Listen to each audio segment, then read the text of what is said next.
नमस्कार, स्वागत है आपका आपके अपने ही यूट्यूब चैनल करमीर में।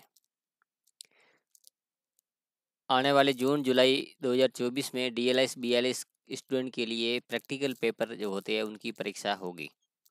बहुत सारे विद्यार्थी इस कन्फ्यूजन में हैं कि इस प्रैक्टिकल पेपर को किस तरह से पढ़ना है, किस तरीके से पास होना, क्या चीज़ें। तो चलिए मैं आपको उसके बारे में बताता हूँ। आप चाहे डिप्लोमा करें, चाहे बीलिस करें, आपके अंदर जो पुस्तकालय जो प्रैक्टिकल है, अब आज इस वीडियो में आपको जो क्लासिफिकेशन यानी जो पुस्तकालय वर्गीकरण के बारे में मैं बताऊंगा। इसमें दो पद्धतियाँ होती है, एक कॉलन क्लासिफिकेशन जो जिसे द्विबिंदु वर्गीकरण कहते हैं, और दूसरी है डीडीसी जो जिसे ड्यूई डेसिमल क्लासिफिकेशन कहते हैं।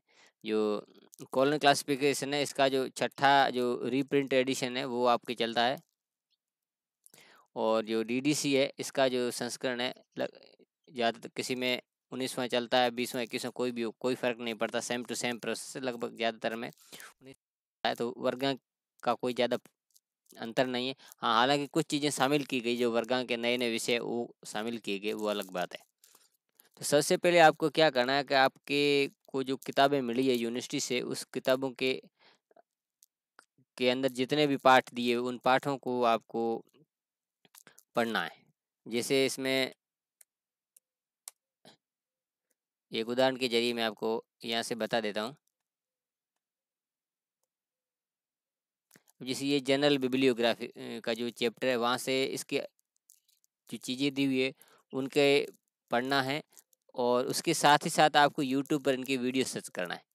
लगभग आपको मेरे वीडियो मिल जाएंगे, तो उसमें आपको ये चीज़ें यहाँ से भी ध्यान रखनी है, यूट्यूब पे वीडियो देखनी है, और इसमें साथ में प्रैक्टिस के लिए पीछे सवाल भी दिए हुए हैं। तो आपको आराम से इस तरीके से मैंने लगभग जो सभी जो चैप्टर्स है आपके, ये लाइब्रेरी साइंस है, फिजिक्स, केमिस्ट्री, बायो से लेकर लगभग सभी जो अध्यायों के जो चैप्टर के वीडियो मैंने अपलोड कर दिए, आप उनके बारे में देख सकते हैं। उनके सारे नियम वगैरह क्या है वो सारे पढ़ सकते हैं। एक तो ये आपको काम करना, सारे चैप्टर आपको एक बार वीडियो देखने हैं, और उसके बाद इसके कुछ नियम होते हैं, जैसे सामान्य एकल है, इनके बारे में भी होते हैं। और उसके बाद इसके जो टाइम एकल के भी कुछ नियम आपको ध्यान, स्पेस का जो कोड कहाँ से कैसे देखने, ये आपको इसमें देखने कॉलन क्लासिफिकेशन के अंदर। और उसके बाद इसमें भाषा सारणी है, वो आपको देखनी है यहाँ से, और भाषा सारणी के बाद ये जो पेज रिलेशन होते वो, अब यहाँ से ये जो जनरल लिया है वो यहाँ से शुरू हो जाता है, ये 2.29 से शुरू हो जाता है। उसके बाद ये इनके अलग अलग ये चीज़ें हैं। तो ये तो कॉलन क्लासिफिकेशन की बात है, आपको पूरे अध्याय पढ़ने और नियम पढ़ने हैं। उसके अलावा आपको अगर प्रैक्टिस चाहिए, तो मैंने ये इंपॉर्टेंट जो क्वेश्चंस है वो अलग अलग छांट, 2 नंबर के, 4 नंबर के, 6 नंबर के अलग अलग छांट रखे। इनकी प्रैक्टिस आप अपने स्तर पे कर सकते हो, तो आपको एक प्रैक्टिस भी अच्छी हो जाएगी। इसमें बहुत सारे जो सवाल हैं, तो यही लगभग इम्पोर्टेंट सवाल है, यही आते हैं या इनसे मिलते जुलते सवाल आपके आते हैं। ये 2 नंबर के सवाल हैं, और यूट्यूब पे मैंने इनको हल कर दिया है। और ये 3 नंबर के जो सवाल है, इनके सारे पीडीएफ मेरे टेलीग्राम चैनल पर आपको मिल जाएंगे। आप उनसे अपनी हेल्प कर, ये सारी कैटेगरी तो आपको इनको समझने में, हल करने में आसानी होगी। तो कैटेगरी वाइज ज़्यादा अगर जैसे इसमें ये बिब्लियोग्राफी की अलग है, बायोग्राफी की अलग है, और हर टॉपिक वार लगभग इसमें सवाल छाँटे हुए हैं। जैसे ये लैंग्वेज की अलग है, डिक्शनरी की अलग है, तो आप एक ही टाइप के बहुत सारे सवाल हल करोगे तो आपका जो कॉन्सेप्ट क्लियर हो जाएगा। तो ये तो हो गई कॉलन क्लासिफिकेशन की बात। अब बात कर लेते हैं डीडीसी की।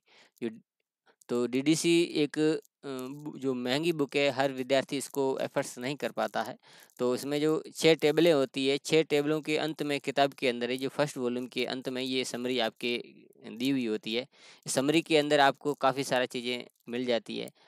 तो ये समरी आपको लगभग 8-10 पेज की, आप इसको आराम से प्रिंट करा सकते हैं। बाकी ये पीडीएफ है, आपके फ़ोन में भी खुल जाएगा। उसमें अगर कोई चीज़ सर्च करनी है, तो आप उसमें एक जो टेक्स्ट सर्च करने का ऑप्शन है, तो सीधा वर्गांक लिखेंगे तो भी उसमें आपको वो वर्गांक तक पहुंचा देगा।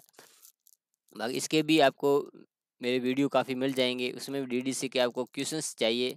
पहले तो आपको इसमें सारे जो नियम वगैरह है डीडीसी के, वो आपको पढ़ने हैं। पीछे जैसे डिक्शनरी का कैसे बनेगा, फर्स्ट टेबल का यूज़ कैसे करना है, सेकंड टेबल का कैसे करना, थर्ड का कैसे करना, वो सारे उसके नियम आपको पढ़ने हैं।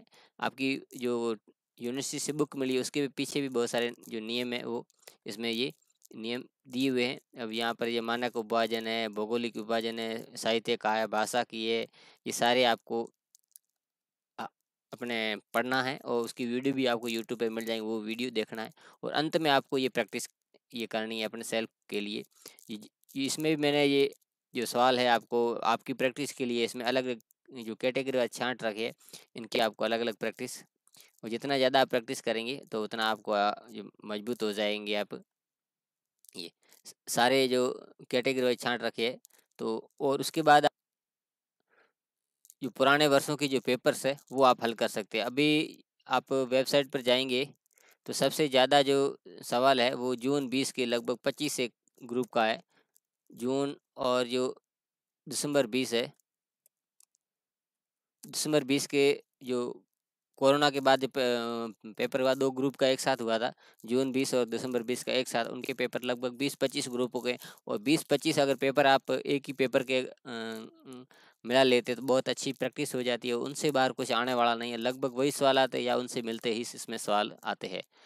तो मुझे उम्मीद है कि ये जो डीएलएस बीएलएस के जो प्रैक्टिकल पेपर जो पुस्तकालय वर्गीकरण की आप जो तैयारी कर रहे हैं उसमें आपको कोई दिक्कत नहीं आनी चाहिए। मैंने जो तरीका बता दिया है और यूट्यूब पर भी मैंने डाल दी, और भी यूट्यूब चैनल है वहाँ से भी आप देख सकते हो, उसमें कोई वो नहीं है। बस आपको पढ़ना है, वो चीज़ समझनी है। बस ये चैप्टर्स है, उनके रूल्स है, वो सारे आपको समझने हैं, उनकी प्रैक्टिस कर जितनी ज़्यादा प्रैक्टिस करनी है वो आपको ले जाएगी। दूसरा कंटिन्यू आपको प्रैक्टिस करनी है, और जितनी ज़्यादा कंटिन्यू आप प्रैक्टिस करेंगे तो उससे आप मजबूत हो जाएंगे।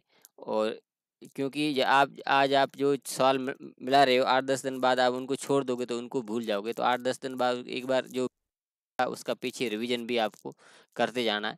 तो आने वाला टाइम लगभग 1 महीना या 1.5 महीना के बाद आपकी परीक्षाएं भी शुरू हो जाएगी। तो अभी परीक्षा के लिए समझ लो एक उल्टी गिनती शुरू हो गई है।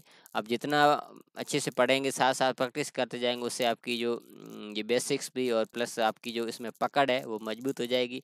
क्योंकि ये जो किताबें हैं आप में आपके पास है, वो लगभग जो कॉलन है तो लगभग सभी स्टूडेंट के पास होगी ही।